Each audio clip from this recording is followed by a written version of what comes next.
নির্বাচন কমিশন নিরপেক্ষ, আইন শৃঙ্খলা রক্ষাকারী বাহিনী নিরপেক্ষ থেকে তাদের উপর যে দায়িত্ব আছে সেটা পালন করছে। রাজনৈতিক দল এবং সবাই আচরণবিধি মেনে চলছে। জনগণ ভোট দেওয়ার জন্য প্রস্তুতি নিয়েছে। নেতাকর্মীরা উৎসবমুখর পরিবেশে যার যার অবস্থান থেকে প্রচার করছে। পুরো ব্যর্থতা দেখছি। লেভেল প্লেইং ফিল্ড সর্বত্রই বিরাজমান।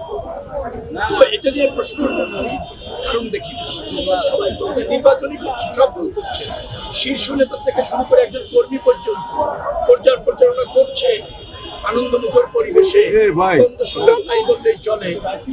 অভিযোগ একটু বড় আকারে নাই, ছোটখাটো অভিযোগ। এটা যখন নির্বাচনে মানুষ আপনার পরিবেশ হয়ে যায়, ছোটখাটো হয়। আমার কাছে সেটা সব দল সুযোগ পাচ্ছে। আমরা একটা সৌহার্দ্যপূর্ণ পরিবেশ বজায় রেখেছি। তো আমি লেভেল প্লেইং ফিল্ডে কোনো ঘাটতি দেখছি না, কোনো অপপ্রচার দেখছি না। এখনো পর্যন্ত পরিবেশ উৎসবমুখর এবং ভোটের অপেক্ষায় আমরা আছি। ভোটাররা ভোট দেওয়ার অপেক্ষায় আছে। আপনার কাউন্টিং নিশ্চয়ই যে দল বিজয়ী হবে, যে প্রার্থী বিজয়ী হবে, সবাই তাকে স্বাগত জানাবে। যে পরাজিত হবে তিনিও নির্বাচনটা মেনে নেবেন। এই নির্বাচন যতটা না মেম্বার অফ পার্লামেন্ট হওয়ার নির্বাচন, তার চেয়ে বেশি রাষ্ট্রবিধির মাধ্যমে রাষ্ট্রকে রাইটটাকে রাষ্ট্রের গণতন্ত্র উত্তরের নির্বাচন। তো সেই জায়গায় তো আমরা ক্রিয়াশীল সব রাজনৈতিক দল অথবা নির্বাচনে যারা অংশগ্রহণ করছে সব প্রার্থী এবং সব রাজনৈতিক দলকে ব্যাপারে আমরা কনসার্ন আছি। তো আমি কোনো সমস্যা দেখছি না। প্রথম কাজ হচ্ছে জনগণের যথোপযুক্ত প্রতিনিধিত্ব করা, সেটা জানা এবং করা।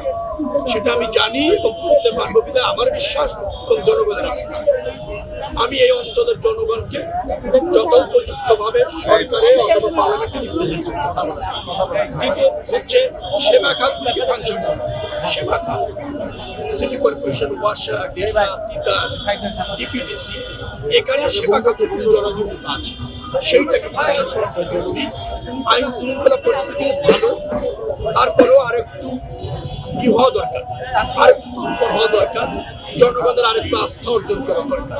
সেখানে প্রশাসনকে আরেকটু সক্রিয় রাখা, আরেকটু মনোযোগী করা। সামাজিক কিছু সমস্যা আছে, কিছু দুষ্কৃতিকারী আছে, তারা যদি অবাধে বিতরণ করতে না পারে, গোপনে আড়ালে আপনারা কিছু মাদক ব্যবসায়ী আছে ভ্রাম্যমান, তারাও যাতে একেবারে প্রকাশ্যে অথবা আড়ালে আপনাদের এই কর্মকাণ্ডগুলি এই এলাকায় চালাতে না পারে, সেই জন্য একটা সামাজিক আন্দোলন প্রতিষ্ঠিত করার চেষ্টা করব।